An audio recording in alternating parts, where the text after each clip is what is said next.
Pripravte si so mnou tento šťavnatý banánový brownies. Na prípravu cesta budeme potrebovať maslo, vodu a čokoládu. Čokoládu som použila veľmi chutnú a kvalitnú z Yummy.sk.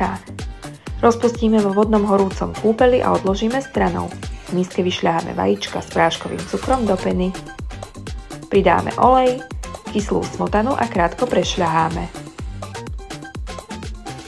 Pridáme čokoládovú hmotu a ešte raz krátko premiešame. Pridáme múku, sódu a kakao. Premiešame a pripravené cesto naniesieme na plech. Dáme piecť na 170 stupňov 35 minút. 3 plátky želatíny namočíme do studenej vody. Banánové pyré dáme do hrnca. Rovnako ho nájdete na stránke Yummy.sk a privedieme ho do varu. Vyžmýkame želatínu a pridáme ju do horúceho pyré. Do misky dáme mascarpone, práškový cukor a smotanu na šľahanie. Vyšľaháme hustý krém.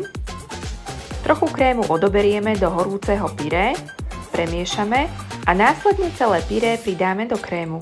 Prešľaháme a pripravený krém nanesieme na upečené cesto. Odložíme do chladničky. Kvalitnú belgickú čokoládu z Yummy.sk otvoríme a dáme do hrnca. Rozpustíme v horúcom vodnom kúpeli spolu s kokosovým olejom. Nanesieme na stuhnutý krém, uhladíme a dáme stuhnúť do chladničky.